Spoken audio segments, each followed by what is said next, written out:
মেডে মেডে আমার পিছে আগুন লাগছে ভাই। আমি হুমায়রা আপার বাড়ির উপর ল্যান্ড করমু, প্লিজ পারমিশন দেন, না হলে আমি আর নাই। ওই বিমানের মেয়েটা আমাকে বিরিয়ানি খাইতে দিল না ভিতরে। তাই এখন হাওয়ার উপর খাইতেছি। আহা, এমন বিরিয়ানি তো পাইলটও খায় না। চাচা চাচা, ওই যে খালের ওই দিকের হাঁসটা আমাদের না? না রে বোকা। তাহলে ও আমারে দেখে ক্যাকা করতেছে কেন? ওরে বেটা,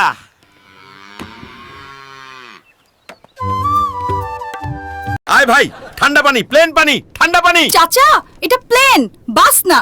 হায় রে কপাল, আমি তো বলছিলাম আগারগাঁও যাবে, তুই আমার লগে লাগবি শোনা। Stupid, I am very talented in English language. চাচি, কাল তো বললেন ক্যাট মানে খুদের বাঘ। তাও তো বলছি বাঘেরই জাত। তোরে কি বলছি ভাতিজা, আমাদের কপালে বিয়া নাই, শুধু ইউটিউব রইলো। চাচা চল ভিডিও বানাই না, ভাইরাল হইলে বিয়া দুইজনেরই হইব। বলুন তো আপু, আপনি কোন জেলার ছেলেকে বিয়ে করতে চান? গোপালগঞ্জের ছেলেদের বিয়ে করব। ওদের বুকে সাহস অনেক, এখনো আওয়ামী লীগ করে। চাচা, আজও আপনি গরুর গাড়ি চালান। yes, this is our tradition, my dear. How can I forget my roots? Sir, দেশের বর্তমান পরিস্থিতি নিয়ে আপনার কি মতামত? কি বলবো বুবু, এখন তো যেখানে সেখানে অলিতে গলিতে শুধু নেতা আর নেতা।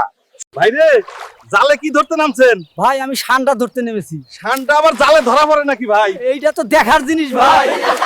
ওকে গুগল, মোরগ রান্নার রেসিপি দে। Sorry, I didn't understand. তুই কিসের গুগল? আমি বলছি মোরগ রান্না করে চাচি, ওটা গুগল না, ইউটিউব চালু করছে। এই যে বাবা, একটু সিট দাও, আমার ঝুড়ি তো রাখার জায়গাও দরকার। চাচা, বিমানে কুমড়া শাকসবজি ওঠে না। তাইলে আমি কই যামু? এই কুমড়া আমার বউয়ের দোরাই গিফট।